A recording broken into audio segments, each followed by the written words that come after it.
Hello everyone, welcome to the collective learning. आज हम 22 अगस्त first shift के दिन जो भी क्वेश्चन आए हुए थे आरआरबी एनटीपीसी में वो सभी यहाँ पे देखने वाले हैं। तो चलिए शुरू करते हैं। इसका पहला क्वेश्चन है 2025 में भारत में शुरू की गई उच्च रिजोल्यूशन क्षमता मौसम पूर्वानुमान प्रणाली का नाम क्या है?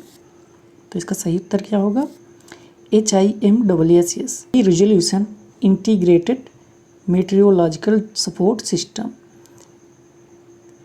इसके अगर डिटेल की बात करें तो ये 2025 में भारत में HIMSS प्रणाली शुरू की है। इससे मौसम की भविष्यवाणी अधिक सटीक और तेज हो सकेगी। यह प्रणाली IMD द्वारा विकसित की गई और कृषि आपदा प्रबंधन तथा रक्षा क्षेत्र के लिए अत्यंत उपयोगी है।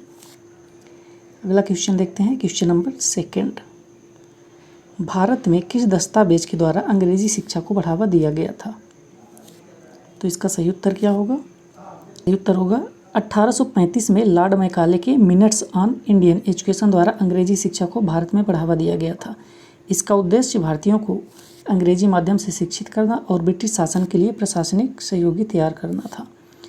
अगला क्वेश्चन था, भारत के संविधान का कौन सा अनुच्छेद यह बताता है कि राज्य के नीति निर्देशक तत्व न्यायालय में परिवर्तनीय नहीं होंगे? तो इसका सही उत्तर क्या होगा? अनुच्छेद 37। अनुच्छेद 37 यह स्पष्ट करता है कि नीति निर्देशक तत्व न्यायालय द्वारा परिवर्तनीय नहीं है, परंतु ये राज्य की नीतियों को दिशा देने में सहायक मार्गदर्शन सिद्धांत बन के रहते हैं। अगला क्वेश्चन है, भ्रष्टाचार सूचकांक 2025 किस संस्था द्वारा जारी किया जाता है? तो इसका सही उत्तर क्या होगा? ट्रांसपेरेंसी इंटरनेशनल के द्वारा यह जारी किया जाता है। भ्रष्टाचार सूचकांक हर वर्ष बर्लिन स्थित संस्था जो कि ट्रांसपेरेंसी इंटरनेशनल द्वारा जारी किया जाता है। इसमें विभिन्न देशों को उनके भ्रष्टाचार की धारणा पर अंक दिए जाते हैं। अगला क्वेश्चन है, भारत के उत्तर पश्चिम के भागों में गेहूं की खेती होने का मुख्य कारण क्या है? तो इसका सही उत्तर क्या है? यहाँ पे सिंचाई की सुविधा और उपजाऊ दोमट मिट्टी यहाँ पे पाई जाती है। उत्तर पश्चिम भारत जैसे कि पंजाब, हरियाणा, उत्तरी पश्चिम उत्तर प्रदेश में दोमट मिट्टी पाई जाती है। सिंचाई की सुविधा और ठंडा जलवायु गेहूँ की खेती के लिए यहाँ पर उपयुक्त होती है। अगला क्वेश्चन देखते हैं। Question number 6। 2025 में विश्व की सबसे छोटी सेमीकंडक्टर चिप बनाने का प्रस्ताव किस संस्था ने दिया था? तो इसका सही आंसर क्या होगा? IBM रिसर्च ने, यानी कि IBM ने सबसे छोटी 2 नैनोमीटर तकनीकी पर आधारित सेमीकंडक्टर चिप के विकास का प्रस्ताव रखा है। यह ऊर्जा कुशल और उच्च गति वाली चिप होगी। IBM का फुल फॉर्म क्या होता है? International business machine. Question number 7 देखते हैं। महिला कबड्डी विश्व कप 2025 का आयोजन भारत के किस शहर में किया गया था? तो ये अहमदाबाद में किया गया था। महिला कबड्डी विश्व कप 2025 का आयोजन गुजरात के अहमदाबाद शहर में हुआ था। इस आयोजन से भारत में कबड्डी खेल को अंतर्राष्ट्रीय स्तर पर बढ़ावा मिला। खुसरो ने किन किन भाषाओं के विकास में योगदान दिया था? तो इन्होंने फारसी, हिंदी और उर्दू में अपना योगदान दिया था। उर्दू साहित्य व संगीत का ये महान रचनाकार इनको माना जाता है। इन्होंने गज़ल और कव्वाली को भी प्रचलित किया था। केशवानंद भारतीय मामला 1973 का निर्णय किया था। तो इसमें बेसिक स्ट्रक्चर डॉक्ट्रिन का निर्णय दिया गया था। इस मामले में सुप्रीम कोर्ट ने कहा कि संविधान संशोधित किया जा सकता है, लेकिन संविधान की मूल संरचना को बदला नहीं जा सकता। अगला है, दक्षिण पश्चिम मानसून कहाँ से आता है? तो हिंद महासागर और अरब सागर से आता है। दक्षिण पश्चिम मानसून की हवाएं हिंद महासागर और अरब सागर से उठकर भारत में प्रवेश करती हैं। अगला है, विक्रमादित्य के नाम से किन्हें जाना जाता है? तो इसका सही उत्तर क्या होगा? चंद्रगुप्त द्वितीय जो है उनको जाना जाता है। ये गुप्त वंश के महान शासक थे चंद्रगुप्त द्वितीय, जिनको विक्रमादित्य की उपाधि मिली। कला, संस्कृति और विज्ञान के संरक्षक माने जाते हैं। अगला क्वेश्चन है, 2025 में AIFF द्वारा सर्वश्रेष्ठ फुटबॉलर का खिताब किसे दिया गया? तो इसका सही उत्तर क्या होगा? सुनील छेत्री को दिया गया। 2025 में अखिल भारतीय फुटबॉल महासंघ ने भारतीय कप्तान सुनील छेत्री को उनके उत्कृष्ट प्रदर्शन के लिए सर्वश्रेष्ठ फुटबॉलर का पुरस्कार दिया है।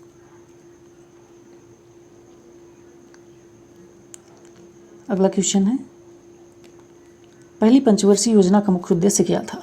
तो इसका सही उत्तर क्या होगा? कृषि और सिंचाई का विकास यहाँ पे ध्यान दिया गया था। 1951 से लेकर 1956 की पहली पंचवर्षीय योजना का मुख्य उद्देश्य कृषि उत्पादन बढ़ाना और सिंचाई सुविधाओं को सुधारना था। इसका आधार हारोल्ड डोमर मॉडल पर आधारित था। अगला है, संघ राज्य क्षेत्र अधिनियम प्रस्तुत करने के लिए कितने अधिनियमों में संशोधन किया गया था?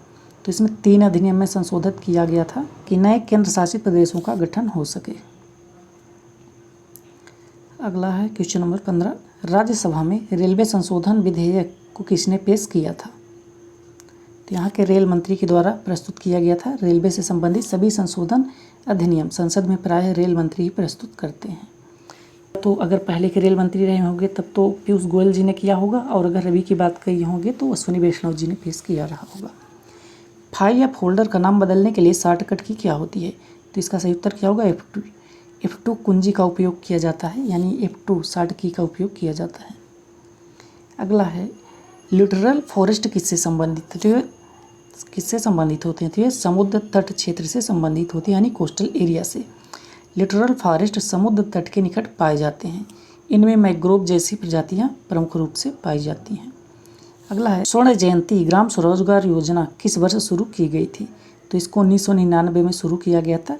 यह योजना ग्रामीण रोजगार बढ़ाने और गरीबी घटाने के लिए 1 अप्रैल 1999 को शुरू की गई थी। बाद में इसे राष्ट्रीय ग्रामीण आजीविका मिशन यानी NRLM में विलय कर दिया गया।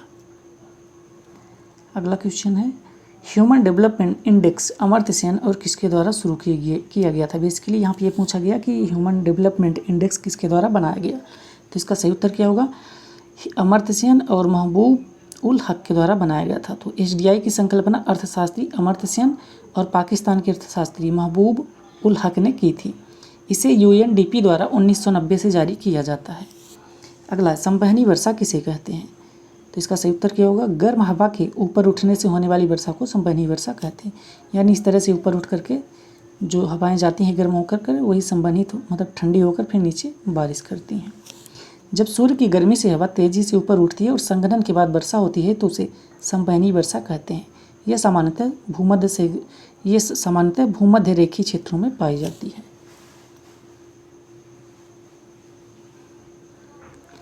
अगला क्वेश्चन है दिल्ली सरकार द्वारा कितने खेलो इंडिया केंद्र स्थापित किए गए हैं? तो इसका सही उत्तर क्या होगा? 14। 2025 तक दिल्ली सरकार ने 14 खेलो इंडिया केंद्र स्थापित किए हैं, जिनका उद्देश्य युवाओं में खेल प्रतिभा को बढ़ावा देना है। अगला है झूमर नृत्य किस राज्य का लोक नृत्य है? तो यहाँ पे बेसिकली ये पूछा गया है कि उत्तर क्या होना चाहिए। झूमर का यहाँ पे हरियाणा और पंजाब दिया है। हरियाणा और पंजाब। झूमर एक पारंपरिक लोक नृत्य है। यहाँ पे हरियाणा और पंजाब दिया है, जबकि राजस्थान भी इसका आंसर करेक्ट हो सकता है। तो ये हरियाणा और पंजाब में विशेष रूप से किया जाता है। इसे फसल कटाई के समय गाया और नाचा जाता है। तो आपके ऑप्शन में क्या थे? हरियाणा, पंजाब या फिर राजस्थान। तो इसका अगर राजस्थान रहा होगा तो राजस्थान करेक्ट आंसर होगा। अगला है भारत को उपनिवेश बनाने का ब्रिटिशों का उद्देश्य क्या था? तो इसका सही उत्तर क्या होगा? आर्थिक शोषण और व्यापारिक हित उनके इससे जुड़े हुए थे। ब्रिटिशों का मुख्य उद्देश्य भारत से संसाधनों का दोहन करना, कच्चा माल प्राप्त करना और भारत को ब्रिटिश उत्पादों का बाजार बनाना था। निजता का अधिकार किस बाद में चुनौती दी गई थी? निजता के अधिकार को। तो इसका सही उत्तर क्या होगा? KS पुट्टास्वामी बनाम भारत संघ, जो कि 2017 में ये केस आया था। इस मामले में सुप्रीम कोर्ट ने निर्णय दिया कि निजता का अधिकार भारतीय संविधान के अनुच्छेद 21 के तहत एक मौलिक अधिकार यानी फंडामेंटल राइट है। अगला क्वेश्चन है आवेग का सूत्र क्या होता है? तो आवेग बराबर होता है बल इंटू समय।